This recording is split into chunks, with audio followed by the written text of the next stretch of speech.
cancer. I started crying. Owen's parents, Debbie and Steve. And then they said to Owen, the doctor said to Owen, this is going to change your life. Actually, at the time, I was just concerned with, me getting through the next day. The whole family's calm California life stopped, and the Becks headed to Stanford Medical Center. I was worried that he was going to die.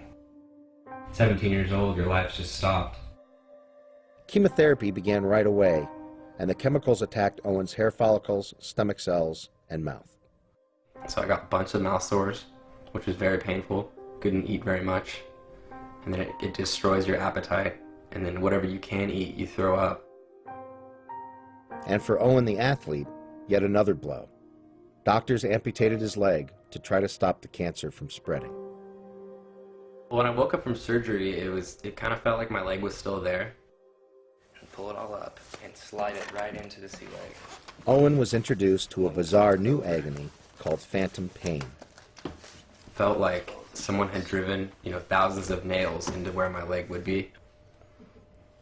For the first 3 months after my surgery, I would just lay awake at night because I couldn't go to sleep because it hurt so bad. All the powerful medications available in drugstores seemed worthless. We had a whole medicine cabinet in there full of pills that he took every single day, and it did nothing. Debbie and Steve searched for anything that would help Owen feel better. One option, however, just wasn't on their radar. I don't think I'd ever thought about that in his situation because of his age. A new kind of drugstore had recently come to the nearby city of Morro Bay. It offered medical marijuana.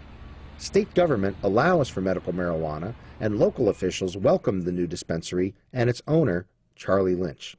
Before we even opened, I had the mayor and the city council members all came by and toured the facility.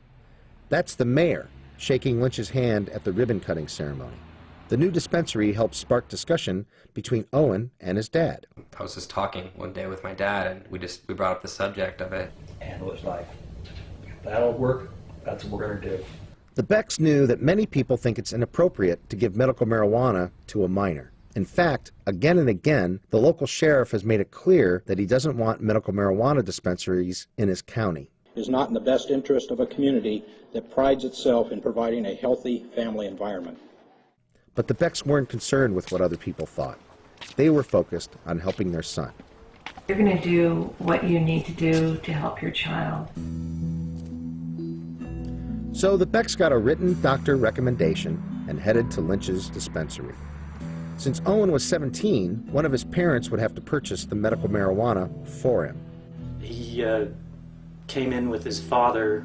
He was looking really thin and sickly, and that's definitely a sad situation for for such a nice guy.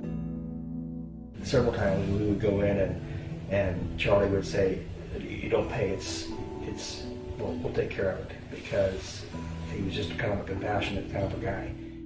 The medical marijuana improved Owen's appetite. It eased his pain and nausea like nothing else had. It was the traditional meds that made him feel stoned. They would give me hardcore painkillers, they would just make me dull out basically and fall asleep.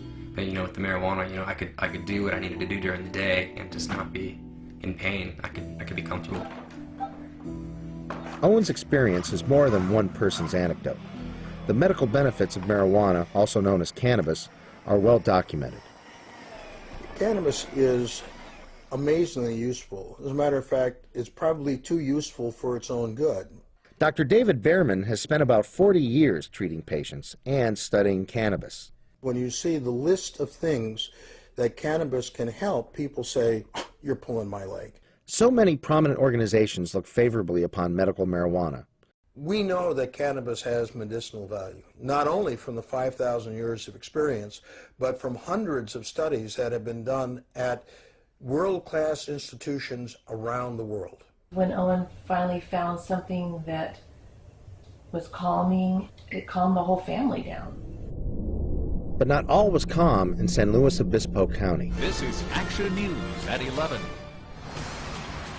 A raid by armed federal agents.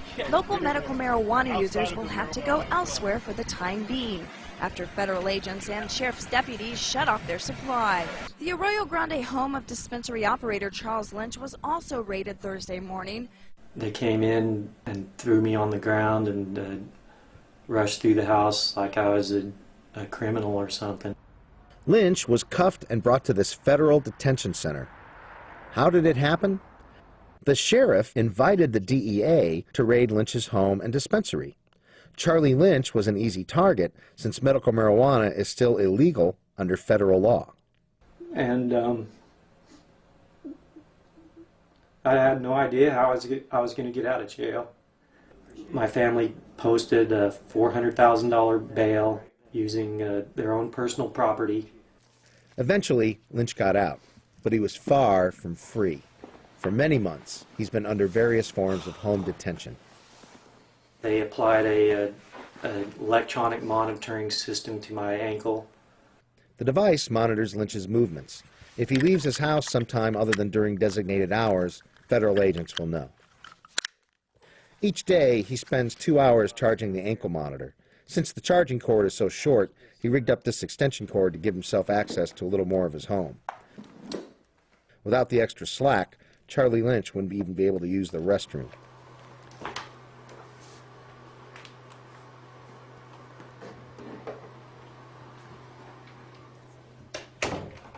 We have a sick child. We have a son without a leg that medical marijuana helps. What is it they don't understand about this? We wanted to find out, but neither the sheriff nor the DEA would agree to an interview. The federal government's official position is that marijuana has no medical value. There's an enormous amount of politics that's involved in drug policy and not nearly enough science.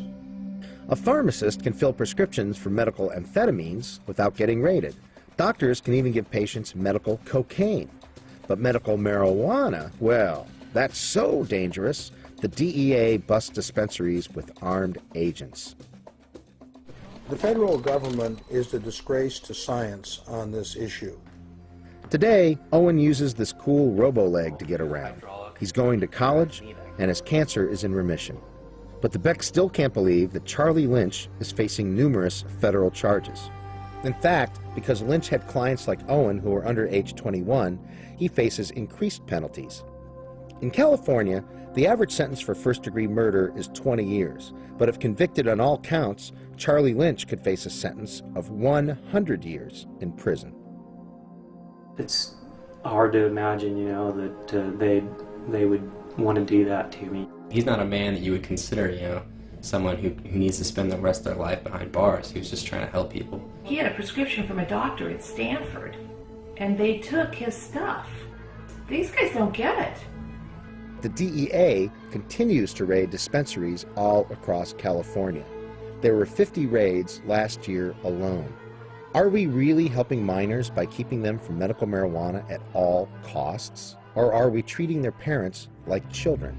I think the federal government is too big and too bossy.